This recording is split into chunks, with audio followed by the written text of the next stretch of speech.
नमस्कार, स्वागत है आप लोगों का एक बार फिर से मेरे चैनल बायोलॉजी फॉर ऑल पर। और मैं हूं अनुपम मिश्रा। आज का जो हमारा टॉपिक होने वाला है वो है क्लास 10th इंग्लिश लिटरेचर का जो बुक है first flight, text book for class 10th में जो एनसीईआरटी सिलेबस के अंतर्गत जो टेक्स्ट बुक है, main text book first flight, उसमें की एक पोयम है अ टाइगर इन द जू। इस पोयम के बारे में हम बात करेंगे, समझने की कोशिश करेंगे।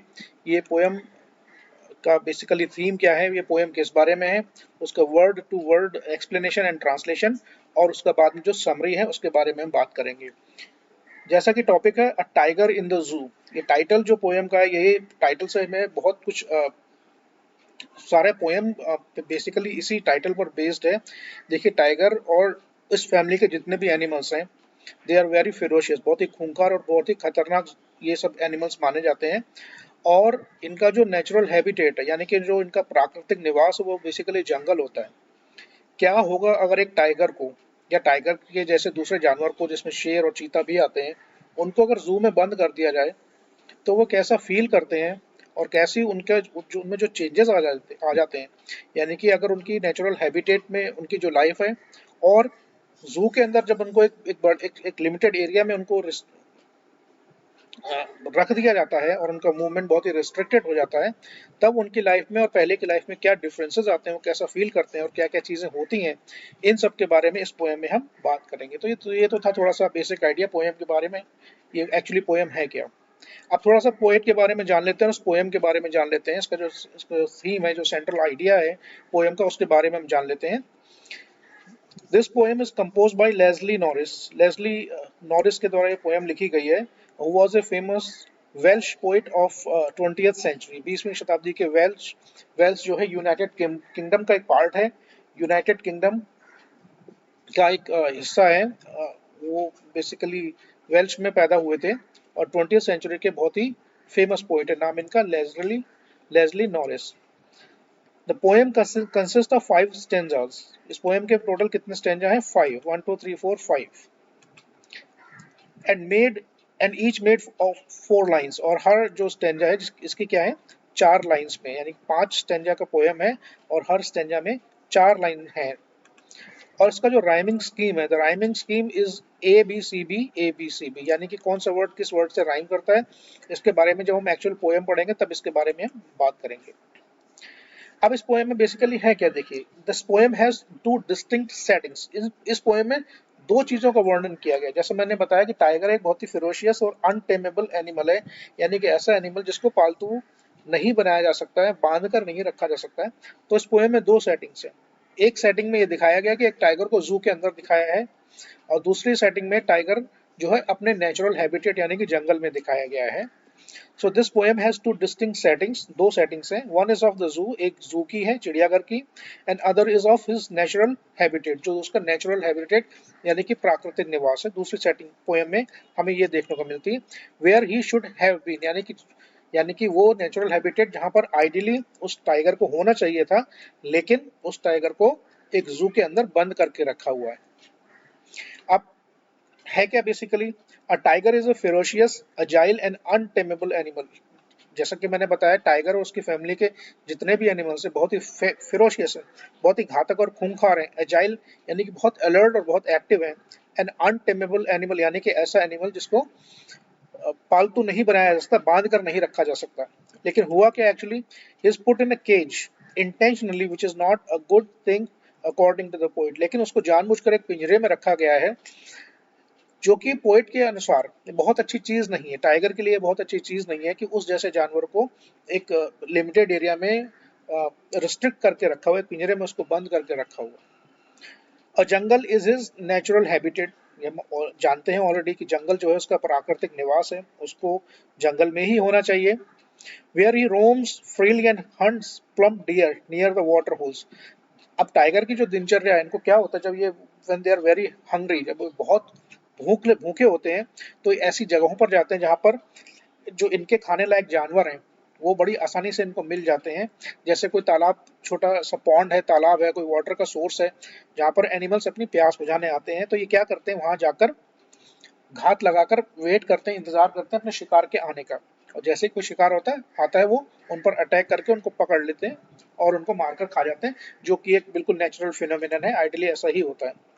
तो क्या करते हैं नेचुरल हैबिटेट में टाइगर क्या करता है, हियर ही रोम्स फ्रीली, उसके ऊपर कोई बंधन नहीं है, वो अपनी मर्जी से खुला और आजाद पूरे जंगल में कहीं भी घूम सकता है। And hunts plump deer near the water holes, और पानी के स्रोत जो है, पानी का जो तालाब है, वहां पर प्लम का मतलब होता है मोटे, खा खा कर जो मोटे हो गए हिरन, वो जो अपनी प्यास बुझाने आते हैं तो उन हिरन का वो शिकार करता है और उनको खा जाता है। It seems to be a cruel thing for us, but it is quite necessary for is survival. जब हम इस दृश्य को देखते हैं तो हमें ऐसा लगता है कि बहुत ही, भाई ये तो बहुत ही क्रूअल चीज है, ऐसा नहीं होना चाहिए कि एक जानवर दूसरे जानवर को मार रहा है। लेकिन अगर वो उस जानवर को मारेगा नहीं तो वो खुद जिंदा नहीं रह पाएगा, यही तो प्रकृति का नियम है। हर बड़ा जानवर छोटे जानवर को मारकर खाता है, ये जंगल का नियम है। अगर ऐसा नहीं होगा तो उसमें दो चीजें होंगी, कि जो दूसरे बड़े जानवर हैं, जो बेसिकली छोटे जानवर पर पूरी तरीके से डिपेंडेंट है, वो मर जाएंगे। और दूसरा जो जो फर्क पड़ता है, वो फर्क पर क्या पड़ेगा, जो फूड चेन होती है, हर नेचुरल हैबिटेट में हर जगह एक फूड चेन होती है, यानी कि बड़ा एनिमल अपने से छोटे एनिमल को खाता है अपने सर्वाइवल के लिए। तो क्या है, his presence is mandatory to balance the food chain in a natural habitat. एक प्राकृतिक जगह पर एक फूड चेन जो होती है, यानी कि जो बड़े जानवर अपने से छोटे जानवर को खाते हैं और उनसे छोटे जानवर अपने से छोटे जानवर को खाते हैं, कि फूड चेन होती है। आपने साइंस की बुक्स में ये पढ़ा होगा फूड चेन क्या होती है। तो ये बहुत जरूरी है, अगर वो ऐसा नहीं करेगा तो वो खुद मर जाएगा। तो फूड चेन बनाए रखने के लिए, बैलेंस उसका बैलेंस बनाए रखने के लिए ये बहुत जरूरी है। He shows his strength and ability to village people, but he does not harm anybody until he is provoked. देखिए नॉर्मली क्या होता है, इन जानवरों को जब तक छेड़ा ना जाए या जब तक ये बहुत ज्यादा भूखे ना हो, तब तक ये किसी पर अटैक नहीं करते। ये कब अटैक करते हैं, जैसे कि किसी कोई इनके सामने कोई आदमी आता है, जैसे इसमें बोला गया कि shows is strength and ability to the village people. जब ये किसी गांव के आसपास होता है तो उनमें वहां रहने वाले लोगों को ये अपनी स्ट्रेंथ, ताकत और अपनी एबिलिटी दिखाता है। लेकिन ये किसी को नुकसान तब तक नहीं पहुंचाता जब तक इसको खुद प्रोवोक ना किया जाए, इसको भड़काया ना जाए, इसको छेड़ा ना जाए। अब है क्या, बेसिकली ये तो उसके नेचुरल हैबिटेट में जो उसका रोज की टाइम टेबल है कह सकते हैं। अब है क्या, but he is kept in a cage where he walks quietly on his velvet pads. अब उसको क्या किया गया, उसको एक चिड़ियाघर के अंदर पिंजरे में बंद कर दिया गया। और वो क्या करता है, वो चुपचाप शांत से अपने जो जो पैड्स हैं, यानी कि पैर के नीचे जो पैड नुमा उनका जो एक्स्ट्रा कुशन होता है पैरों के नीचे, वो चुपचाप अपने उन पैरों पर चलता है। He ignores the visitors who come to see him in the zoo. और जो लोग उस जानवर को देखने के लिए चिड़ियाघर में विजिटर्स आते हैं, वो उनको पूरी तरीके से इग्नोर कर देता है। उसको इन विजिटर्स में कोई इंटरेस्ट नहीं है। वो आते हैं, टिकट लेकर आते हैं विजिटर्स, और उनको जानवरों को देखते हैं और अपना चले जाते हैं। लेकिन टाइगर और उसके जैसे जानवरों को इन विजिटर्स में कोई इंटरेस्ट नहीं है। His movement is restricted behind the concrete wall. वो दीवारें, जेल जिस जगह पर उसको रखा गया चिड़ियाघर में, उसकी दीवारें इतनी मजबूत हैं, कंक्रीट की बनी हुई है, और उसका मूवमेंट जो है रेस्ट्रिक्ट कर दिया गया, एक जगह पर सीमित कर दिया गया। वो फ्रीली नहीं घूम सकता वहां पर। He keeps awake till late in the night. वो देर रात तक जगता रहता है, उसका कोई सोने का टाइम टेबल नहीं है। He hears the noise of the patrolling cars. अब जब चिड़ियाघर बंद होने के बाद शाम को जो कार राउंड पर होती हैं सिक्योरिटी पॉइंट ऑफ व्यू से, तो उसका शोर उसको सुनाई पड़ता है रात में। And he stairs at the brilliant stars with his brilliant eyes. और वो अपनी चमकती हुई आंखों से आसमान में चमकते हुए सितारों को देखता है, while standing behind the bars of his cage. और कब, किस समय, जब वो अपने पिंजरे के पीछे अपना खड़ा हुआ है और रात में देर रात तक वो जगता है, और वो क्या करता है, तारों की, चमकते तारों की तरफ देखता है। तो पोएम का एक तरीके से ये पूरा सेंट्रल आइडिया उसका पूरा पोएम का थीम है, और यही अब पोएम हम, जो एक्चुअल पोएम है, हम अब उसमें हम पढ़ेंगे। तो पोएट क्या कहता है, he stalks in his velvet stripes a few steps of his cage on pads of velvet quiet in his quiet rage। ही मतलब ही किसके लिए यूज किया गया है, इस टाइगर के लिए यूज किया गया है, इसको पर्सोनिफाई किया गया है। ही स्टॉक्स, स्टॉक का मतलब चलना, ठीक है, टहलना। इन इज विविड स्ट्राइप्स। अब देखिए जो टाइगर होता है उसका पूरा पूरा शरीर येलो कलर का होता है, और उस येलो कलर के शरीर पर ब्लैक कलर की स्ट्रिप्स, पट्टियां होती हैं, जो कि बहुत ही जो कैसी पोइट ने उन पट्टियों को कैसे बताया? विविड का मतलब होता है वेरी ब्राइट, बहुत ब्राइट कलर की जो स्ट्राइप्स उसके बॉडी पर हैं, उस वो एनिमल क्या करता है? ही स्टॉक्स, वो क्या है? टहल रहा है। कहाँ टहल रहा है?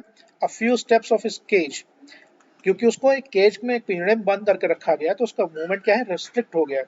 तो वो कुछ ही कदम उस केज के अंदर चल पाता है। और स्टॉक्स का मतलब धीरे धीरे, क्वाइटली, बिना शोर मचाए वो अपनी जो उसकी धारीदार उसका शरीर है, वो क्या करता है? एक केज के अंदर एक रेस्ट्रिक्टेड मूवमेंट, कुछ ही कदम वहां पर चलता है। On the pads of velvet quite, quite का मतलब होता है शांत, वेलवेट का मतलब होता है, पैड्स ऑफ वेलवेट क्या है कि जो पैरों के नीचे जो कुशन, लाइक एक्स्ट्रा कुशन होता है उनके पैरों के नीचे, तो उससे फायदा ये होता है जब वो चलते हैं तो उसकी आवाज बिल्कुल भी नहीं होती है, उसकी आवाज जो है बिल्कुल नहीं होती है। तो ये एक तरीके से उनके उनके लिए प्लस पॉइंट है। तभी अपने शिकार को पकड़ने जाते हैं, उसके करीब जाते हैं, तो उन पैड्स की वजह से जब वो चलते हैं तो चलने की आवाज वो सुनाई नहीं पड़ती है उनके शिकार को। तो इस वजह से वो आसानी से उनके बहुत पास तक पहुंच जाते हैं और मौका मिलने पर वो उनका शिकार कर लेते हैं। So he stalks in his vivid stripes a few steps of his cage on pairs of velvet quiet in his quiet reach. अब देखिए, एक ऐसे फेरोशियस खूंखार जानवर को जंगल से उठा के पिंजरे में बंद कर दिया गया है, तो वो क्या कर रहा है? वो बेचारा शांत है, उसको गुस्सा भी बहुत आ रहा है। इन हिज क्वाइट रेज का मतलब है कि वो गुस्सा भी आ रहा है मगर वो शांत है। तो यहाँ पर देखिए दो चीजें, लास्ट लाइन में दो चीजें, क्वाइट भी है और रेज भी, यानी कि उसको गुस्सा भी आ रहा है और वो शांत भी है। तो दो वर्ड्स ऐसे यहाँ पर यूज किए गए हैं जिनका मीनिंग एक दूसरे का बिल्कुल अपोजिट है, मीनिंग एक दूसरे का बिल्कुल अपोजिट है। तो यहाँ पर हम कह सकते हैं पोएटिक डिवाइस पोएट ने यूज की जिसको बोलते हैं ऑक्सीमोरॉन। ऑक्सीमोरॉन में क्या होता है कि एक ही चीज के लिए, एक ही व्यक्ति या एक ही वस्तु के लिए दो अलग अलग क्वालिटी वाले वर्ड्स यूज किए जाते हैं और जिनका मतलब एक दूसरे का बिल्कुल अपोजिट होता है। ऑलराइट, तो यहाँ पर क्वाइट रेंज में एक कह सकते हैं पोएटिक डिवाइस है जिसको बोलते हैं हाइपरबोल, HYPERBOLE, हाइपरबोल। ऑलराइट, चलिए नेक्स्ट की तरफ बढ़ते हैं। ये जो सेटिंग है, मैंने जैसे बोला था पोए में दो सेटिंग है, एक तो उसको जू में दिखाया गया सबसे पहले, और उसके बाद उसकी सेटिंग दो दूसरी है, वो उसको उसके नेचुरल हैबिटेट में दिखाया गया। तो पहले वाले पैराग्राफ में जो हमें टाइगर कहाँ दिखाई पड़ता है? जू के अंदर। अब ये चीज वहां से मूव होकर अब कहाँ जाती है? जंगल की तरफ, जो दूसरा सिनेरियो है। अब पोइट क्या कहता है? He should be lurking in shadow, sliding through long grass near the water hole where the plump deer pass. Ideally उस टाइगर को कहाँ होना चाहिए था? उस टाइगर को जंगल में होना चाहिए था जहां पर वो बहुत ही चुपचाप, बहुत ही शांत तरीके से, बहुत ही सीक्रेटली क्या करता है? Sliding to the long grass, लंबी लंबी घास के बीच में चुपचाप ऐसे आराम से वो निकल जाता है बिना कोई शोर मचाए। उसका पर्पस क्या होता है? उसका पर्पस होता है अपने शिकार को ढूंढना। और वो कहाँ जाता है? नियर द वाटर होल, वहां जहां पर पानी का एक स्रोत है, पानी का पॉन्ड है। और उस पानी के पॉन्ड में कौन आते हैं? वेयर द प्लम डियर पास, वहां पर मोटे हिरन उस जगह पर पानी पीने आते हैं। तो वो क्या करता है? चुपचाप वहां पर जाता है, लंबी लंबी घास के बीच में से आराम से स्लाइड करके बिना शोर मचाए निकल जाता है। और वहां पर जाकर बहुत ही सीक्रेटली चुपचाप वहां पर वेट करता है, किसके आने का? किसी जानवर के आने का। जब वो कोई जानवर अपनी प्यास बुझाने उस पॉन्ड के पास आता है तो वो उन पर अटैक करके उनको पकड़ के और उनको खा जाता है। अब क्या है? He should B snarling around houses at the jungle's edge, baring his white fangs, his claws terrorizing the village। अब उसको क्या करना चाहिए आइडियली? वो उसका जो जो एक्चुअल बिहेवियर है वो क्या है, वो बताया गया इस वाले पैराग्राफ में। He should be snarling around the houses. अब किसी जंगल का जो एरिया, उसके थोड़ा सा बाहर के एरिया में उसको वो क्या करता है? वो घूमता है और घूमकर क्या करता है? स्नार्ल, स्नार्ल का मतलब है N aggressive growl showing the teeth. आपने बहुत सारे एनिमल्स देखे होंगे, इसमें डॉग और कैट भी शामिल हैं। जितने भी शिकार करने वाले जानवर हैं वो कभी कभी ऐसा आपने देखा होगा कि जब वो गुर्राते हैं तो वो साउंड क्या होता है? एक गले से उनके एक साउंड निकलता है गुर्राने के बाद, जो साथ साथ वो अपने दांत भी दिखाते हैं। तो इसका जो इंडिकेशन, वो इम्प्लीकेशन ये होता है, ये आपके लिए वो कहीं ना कहीं इंडिकेट करता है कि ये जानवर बहुत ज्यादा गुस्से में है, is very angry at something. तो आइडियली उस टाइगर को कहाँ होना चाहिए था? उस टाइगर को जंगल के किसी किनारे पर घूमता हुआ होना चाहिए था। और कैसे? Showing his teeth in a very aggressive mood, baring his white fangs and claws. और वो क्या करता है? उसको क्या करना चाहिए था? बारिंग का मतलब दिखाना। उसके जो व्हाइट फैंग्स होते हैं, बड़े बड़े दांत हैं, फैंग्स जो आगे के बड़े बड़े दो नुकीले दांत होते हैं, वो उनको दिखाना चाहिए था क्लॉज उसके। और जो बहुत ही शार्प जो क्लॉज होते हैं, नाखून होते हैं, वो उनको उसको दिखाना चाहिए था। टेरराइजिंग द विलेज, जो गांव के लोग हैं उनको वो टेरराइज करता है। तो इस पूरे पैराग्राफ का मतलब ये है कि वो क्या करता है, जो वो अपने नेचुरल हैबिटेट में है, तो वो जंगल के किसी किनारे अगर कोई गांव है तो वहां पर वो जो गांव के लोग हैं उनको डराने की कोशिश करता है। हालांकि इंटेंशनली नहीं करता है वो, उसका उसका शायद पॉइंट ऑफ व्यू ये है कि भाई कोई उसके पास ना आए, उसको, वो बहुत गुस्से में है, और जब वो गुस्से में होता है तो वो अपने दांतों को दिखाता है और मुंह से गुर्राहट की आवाज निकालता है। ऑलराइट, आगे बढ़ते हैं। अब ये कहानी फिर वापस आती है उस पिंजरे के पीछे, जो शेर, जो टाइगर जो बंद है, वो थर्ड फोर्थ वाले स्टेंजा में ये स्टोरी कहानी की जो है वो वापस उसी जगह पर आ जाती है, अपने पहले वाले पोजीशन पर। लेकिन है क्या, but he is locked in a concrete cell, his strength behind the bars. अब उसको क्या किया गया है कि जो चिड़ियाघर है उसकी दीवारें बहुत ही मजबूत कंक्रीट की बनी हुई दीवारें हैं, उसके अंदर उसको लॉक कर दिया गया, उसको बंद कर दिया गया, and his strength behind the bars, उसकी सारी शक्ति, उसका जो सारा मूवमेंट है वो बिल्कुल रेस्ट्रिक्ट कर दिया गया है। किसके पीछे? सलाखों के पीछे। Stalking the length of his cage ignoring visitors. अब वो क्या कर रहा है, केज में जितनी भी जगह, जितनी थोड़ी सी बहुत भी जगह है, उसी जगह में वो गोल गोल घूमता रहता है, इधर से उधर, उधर से इधर, गोल गोल घूमता रहता है। तो उसकी सारी जो स्ट्रेंथ है वो बिल्कुल लिमिटेड हो गई है। जो उसका सारा मूवमेंट है वो बिल्कुल लिमिटेड हो गया, रिस्ट्रिक्टेड हो गया। क्यों? क्योंकि उसको एक लिमिटेड एरिया में रखा गया है, जिसको क्या कहते हैं, चिड़ियाघर का एक सेल, एक पिंजरे में उसको रखा गया है। एक इग्नोरिंग विजिटर्स, अभी मैंने आपको पहले भी बताया था, इसका मतलब ये है कि वो जो विजिटर्स को देखने आते हैं, उन विजिटर्स में उसका कोई इंटरेस्ट नहीं है, वो उनकी तरफ देखता भी नहीं है, और उस पिंजरे में गोल गोल चारों तरफ वो घूमता रहता है। Last paragraph, he hears the last voice at night, the patrolling cars, and stares with his brilliant eyes at the brilliant stars. अब वो क्या करता है कि देखिए, जब शाम के बाद जब रात आ जाती है, और रात में क्या होता है, जो चिड़ियाघर के जो सिक्योरिटी गार्ड्स हैं वो पूरे चिड़ियाघर में सिक्योरिटी पॉइंट ऑफ व्यू से गाड़ियों में बैठ के क्या करते हैं, राउंड लगाते हैं सिक्योरिटी पॉइंट ऑफ व्यू से। तो उनकी गाड़ियों के जो हॉर्न की आवाज़ है, वो शेर के, वो टाइगर क्या करते हैं, पिंजरे में अपने पीछे रहकर रात में जो पेट्रोलिंग कार्स है उनका शोर, इंजन की आवाज और उनके हॉर्न की आवाज का शोर सुनता है। And stairs with his brilliant eyes at the brilliant star. अब रात में वो काफी देर तक जागता रहता है, और रात में क्या करता है, अपनी चमकती हुई आंखों से उन चमकते हुए आसमान के सितारों को वो देखता है। तो ये था ये पोयम का पूरा वर्ड टू वर्ड ट्रांसलेशन, और इसका जो समरी है मैंने ऑलरेडी आपको एक्सप्लेन कर दिया है। तो आप चाहें तो ये जो स्लाइड है इसका स्क्रीनशॉट ले सकते हैं, और उसको इसको याद कर सकते हैं, उसको पढ़ सकते हैं। एग्जाम पॉइंट ऑफ व्यू से आपके लिए बहुत ये बेनिफिशियल रहने वाला है। ये वीडियो कैसा लगा आपको कमेंट में ज़रूर बताइएगा। चैनल को सब्सक्राइब करें, वीडियो को लाइक और शेयर करें। चैनल से जुड़े रहने के लिए बहुत बहुत धन्यवाद।